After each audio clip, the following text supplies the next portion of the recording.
Ugal-ugalan saat berada di jalan raya dan juga adu kebut-kebutan. Dua angkot kemudian menabrak sebuah mobil. Ini terjadi di Lampung.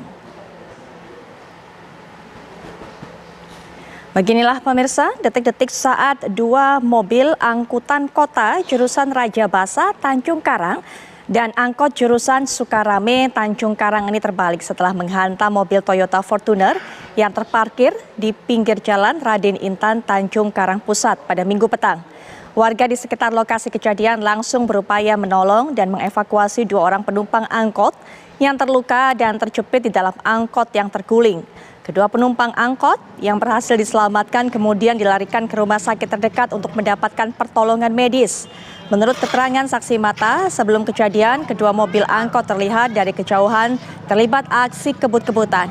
Kedua angkut melaju dalam kecepatan tinggi di tengah jalan protokol Kota Bandar Lampung hingga akhirnya lepas kendali dan menabrak Toyota Fortuner. Kedua, sopir angkot telah diamankan oleh aparat Satlantas Polresta Bandar Lampung.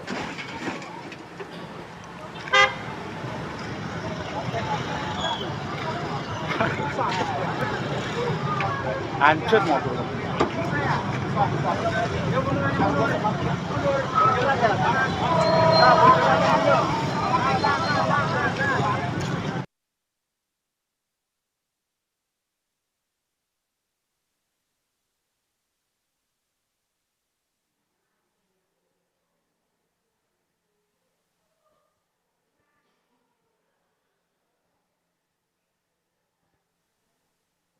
Pemirsa, Anda pasti bisa menyaksikan tayangan ulang yang kami sajikan, di mana dua angkot ini ugal-ugalan saat berada di jalan raya, dan inilah yang terjadi.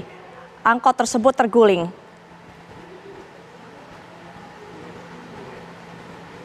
Apa menjadi alasan dari aksi ugal-ugalan dua angkot ini kita akan ketahui bersama dan juga dapatkan keterangannya dari Kompol Ikhwan Sukri selaku Kasat Lantas Polresta Bandar Lampung. Assalamualaikum warahmatullahi wabarakatuh. Selamat malam Pak Ikhwan. Waalaikumsalam warahmatullahi wabarakatuh. Selamat malam Mbak Putri. Baik, Pak Ikhwan, kami hanya bisa melihat tadi rekaman kejadiannya dari kamera. Bagaimana sebenarnya kronologi sesungguhnya, Pak?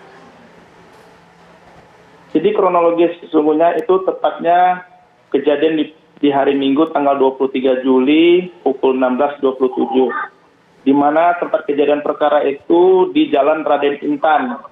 Nah, saat itu terjadi kebut-kebutan antara mikrolet yang jalur Raja Basa dengan mikrolet jalur Sukarame.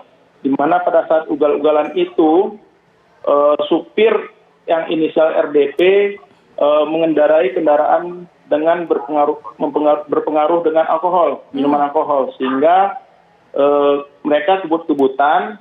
Pada saat kebut-kebutan bersenggol dengan buntutnya mikrolet yang teman itu. Baik, Pak Ikhwan, kami hanya ingin memastikan apakah hanya satu supir saja yang ada dalam pengaruh alkohol, sementara bagaimana dengan supir satu angkot yang lainnya? Untuk hasil penyelidikan kita hanya satu saja yang dipengaruhi dengan alkohol, yaitu RDP, sedangkan untuk inisial BT-nya tidak dipengaruhi. Baik. Akibat dari ini penumpang yang dikemudikan oleh RDP ada 3 orang mengakibatkan luka ringan. Baik, jadi dua angkot itu posisinya semuanya ada penumpangnya begitu ya Pak? Untuk mikrolet yang BE219 itu yang dikendarai oleh inisial BT itu tidak ada muatan, sedangkan untuk yang dikemudikan oleh RDP ada muatannya. Baik. Pak, kedua supir ini sebenarnya apakah saling mengenal? Apakah sudah berencana untuk melakukan adu kebut-kebutan ini? Atau sebenarnya hanya tindakan spontan di jalan mungkin karena saling panas, saling ngebut atau bagaimana? Jadi betul sekali Mbak, itu mereka saling kenal, kemudian karena saling panas, gas-gasan gitu, akhirnya mereka terpancing salah satu untuk kebut-kebutan. Baik, Pak, kondisi dari 3 penumpang bagaimana saat ini, Pak? Gimana, Mbak? Kondisi dari 3 penumpang? Jadi untuk kondisi 3 penumpang itu luka ringan, sedangkan untuk supir yang dipengaruhi dengan alkohol, RDP itu luka berat. Dan untuk supir angkut yang inisial BT, luka ringan. Baik. Nah, untuk yang luka berat ini memerlukan perawatan seperti apa, Pak? Jadi saat ini RDP masih dilakukan perawatan secara intensif di rumah sakit. Jadi untuk saat ini masih belum bisa minta keterangan. Baik, terima kasih Pak Ikhwan atas keterangannya sudah menjelaskan mengenai kronologi peristiwa ini kepada kami. Selamat malam Pak Ikhwan, selamat menjalankan tugas kembali. Selamat malam Mbak Putri.